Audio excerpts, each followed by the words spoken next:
This is Anshu Mehlawat, Assistant Professor, Department of Chemistry, Government College Rajgarh.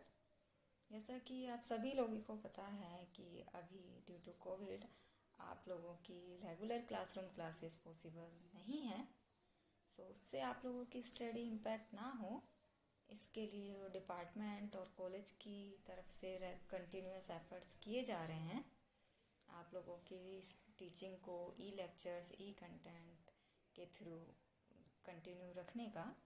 उसी context में जो आज हम टॉपिक स्टार्ट करने वाले हैं वो है केमिस्ट्री ऑफ ट्रांजिशन सीरीज, जो कि आपकी बीएससी पार्ट सेकंड ईयर की फर्स्ट यूनिट है। अगर हम डी ब्लॉक की बात करें कि जो आपकी पीरियोडिक टेबल है उसको हम उसमें किसी भी एलिमेंट में उसका अंतिम इलेक्ट्रॉन जो है वो किस सबशेल में भरा जा रहा है, इसके बेस पे पीरियोडिक टेबल को हम 4 ब्लॉक्स में डिवाइड करते हैं, S, P, D and F, जो कि यहाँ पीरियोडिक टेबल में आपको दिख रहा होगा। जो डी ब्लॉक है वो सिचुएटेड होता है एस और पी ब्लॉक के बीच में, जो कि आपका 3rd पीरियड टू 7 पीरियड जो आपकी डी ब्लॉक है उसकी 4 सीरीज होती हैं, और ये ग्रुप 3rd टू 12 तक 10 एलिमेंट्स हर सीरीज में इसमें होते हैं। जब डी ब्लॉक की बात कर रहे हैं तो डी ब्लॉक के एलिमेंट्स को फर्दर उनके जो अंतिम इलेक्ट्रॉन है वह कौन से ऑर्बिटल में भरा जा रहा है उसके बेस पे 4 कैटेगरीज में डी ब्लॉक को डिवाइड किया जाता है। जो इसमें 3D सीरीज है आपकी वो होती है scandium 21 to zinc 30।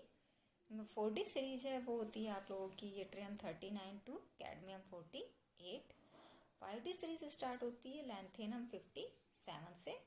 After that इसमें आ जाते हैं 14 एलिमेंट्स लैंथेनोड के। उसके बाद ये हैफनियम 72 टू मरकरी 80 तक आपकी 4D सीरीज के एलिमेंट्स होते हैं। 60 सीरीज है वो स्टार्ट होती है एक्टिनियम 89। उसके बाद इसमें आ जाते हैं 14 एलिमेंट्स ऑफ एक्टिनोड्स। उसके बाद ये रदरफोर्डियम 104 से कॉपर्शियम 112 तक जो है ये आपकी 60 सीरीज होती है। अब जो हम डी सी ब्लॉक के अगर एलिमेंट्स का एक जर्नल इलेक्ट्रॉनिक कॉन्फ़िगरेशन हम लिखना चाहें तो वो होगा आप लोगों का n-1 D1 to 10 NS0 to 2। जो यहाँ पे n की वैल्यू होती है वो होती है आपकी 4 to 7। जब डी सी ब्लॉक की हम बात कर रहे हैं तो जनरली हम जो 3 सीरीज हमारी हैं 3D 4D और 5D इन्हीं की स्टडी करते हैं मेनली, क्योंकि जो 60 सीरीज है उसमें मोस्टली एलिमेंट जो होते हैं वो मैन मेड आर्टिफिशियल एलिमेंट्स हैं। उनकी स्टेबिलिटी और उनकी प्रॉपर्टीज़ की अभी कंप्लीट स्टडी नहीं हो पाई है, जिसके कारण हम 3 ही सीरीज 3D 4D और 5D की स्टडी आपके सिलेबस में करते हैं। अब जो डी ब्लॉक के एलिमेंट हैं उनको हम ट्रांजिशन एलिमेंट्स भी कहते हैं।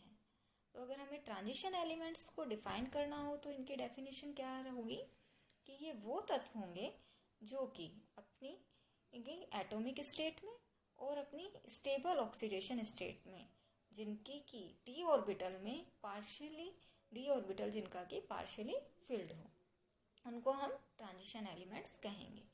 अब हमारी 3 जो डी सीरीज हैं उनमें से जिंक, कैडमियम और मरकरी के अलावा जो 27 एलिमेंट्स हमारे हैं उन सबको हम ट्रांजिशन एलिमेंट्स कह सकते हैं।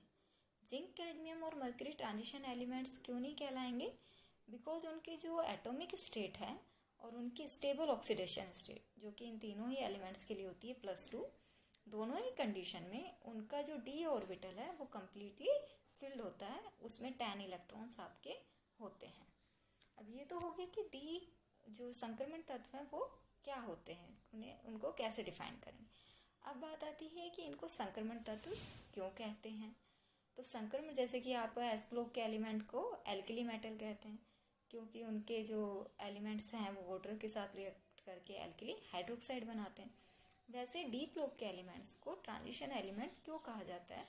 इसका जो रीज़न है वो है कि जहाँ देखिए आप पीरियोडिक टेबल में जो डी ब्लॉक के एलिमेंट्स हैं वो एस और पी ब्लॉक के बीच में सिचुएटेड हैं। जो एस ब्लॉक के एलिमेंट हैं वो होते हैं हमारे हाईली रिएक्टिव इलेक्ट्रोपॉजिटिव मेटल्स, और जो पी ब्लॉक के एलिमेंट्स हैं वो होते हैं less reactive electronegative non metals. तो तो जब आप पीरियोडिक टेबल में लेफ़्ट टू राइट मूव करते हैं तो जब प्रॉपर्टीज़ का ट्रांजिशन आपको देखने को मिलता है डी ब्लॉक के थ्रू, इसी के कारण जो आपके डी ब्लॉक एलिमेंट्स हैं उनको ट्रांजिशन एलिमेंट्स कहा जाता है। कि जो लेफ़्ट साइड के एलिमेंट है उनकी प्रॉपर्टीज एस ब्लॉक से ज़्यादा सिमिलर होगी और जो आपके राइट साइड के एलिमेंट्स हैं उनकी प्रॉपर्टीज आपकी पी ब्लॉक के एलिमेंट से सिमिलर। तो ये तो हो गया आपका कि ट्रांजिशन एलिमेंट क्या होते हैं, क्यों होते हैं। अब इनकी एक जर्नल कैरेक्टरिस्टिक्स को हम जानें कि हर ब्लॉक की कुछ जर्नल कैरेक्टरिस्टिक्स होती हैं। वैसे डी ब्लॉक की जो जर्नल कैरेक्टरिस्टिक्स हैं जिनके कारण इनकी स्टडी हम करेंगे, उनकी समराइज फॉर्म में आपको वो स्क्रीन पे दिख रही होंगी। इन्हीं प्रॉपर्टीज़ को हम वन बाय वन आगे के लेक्चर्स में, इस चैप्टर में हमें पढ़ना है। तो डी ब्लॉक की जर्नल कैरेक्टरिस्टिक्स में है कि ये कैसे होते हैं, मेटेलिक प्रॉपर्टीज़ के होते हैं, कलर्ड कॉम्प्लेक्स बनाएंगे, साथ में कलर्ड कंपाउंड्स बनाएंगे, साथ में ये कॉम्प्लेक्स कंपाउंड संकुल यौगिक बनाते हैं।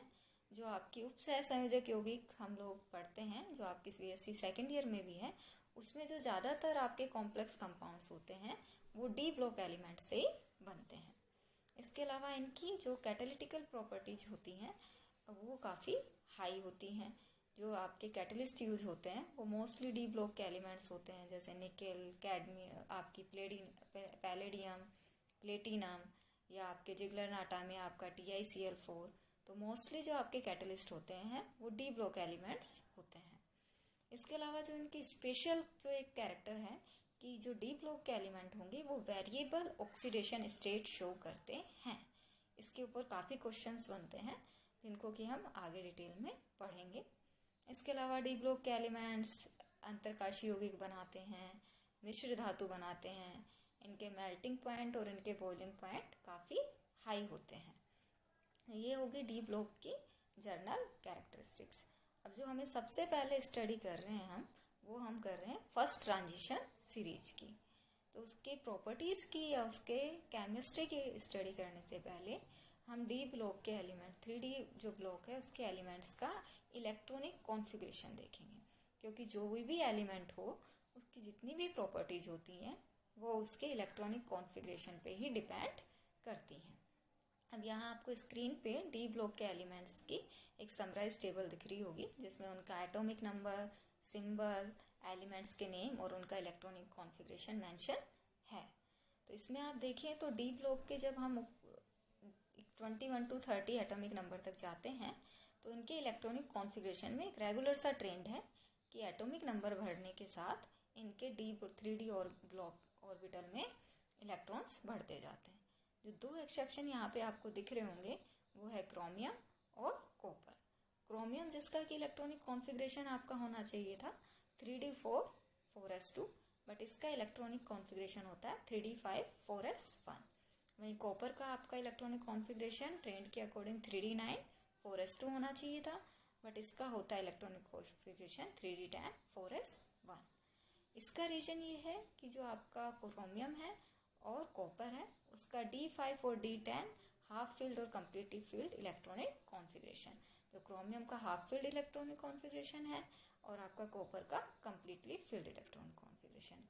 और आप सभी लोग जानते हैं कि जो हाफ फील्ड और कम्प्लीटली फील्ड इलेक्ट्रॉनिक कॉन्फ़िगरेशन होता है वो काफ़ी स्टेबल इलेक्ट्रॉनिक कॉन्फ़िगरेशन होता है, जिसके कारण ये एक्सेप्शन मिलते हैं।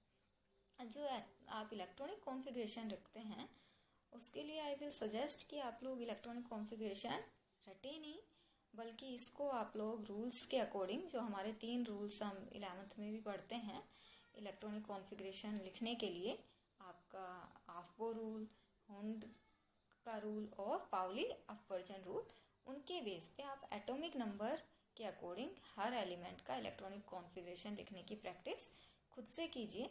उससे ये है कि आप इलेक्ट्रॉनिक कॉन्फ़िगरेशन भूलेंगे नहीं, आपको ज़्यादा रटने की ज़रूरत नहीं पड़ेगी और आपके लिखते वक्त मिस्टेक के चांस भी थोड़े कम होते हैं। तो ये आप लोग खुद से प्रैक्टिस करना, ये आप लोगों के लिए सही रहेगा।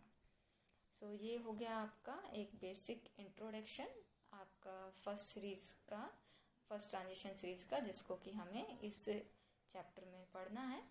सो अब इनकी जो केमिकल प्रॉपर्टीज़ और फिजिकल प्रॉपर्टीज़ हैं उनको डिटेल्ड में हम 1 by 1 नेक्स्ट लेक्चर्स में पढ़ेंगे। तो तब तक आप इन लोगों इसको स्टडी कीजिए जो आपको मटेरियल मिला है, और कोई भी आपको प्रॉब्लम हो उसको आप अपने जो भी अपना डिपार्टमेंट का ग्रुप है, व्हाट्सएप ग्रुप, उस पर आप लोग पूछ सकते हैं क्वेरी को। Till then, thank you.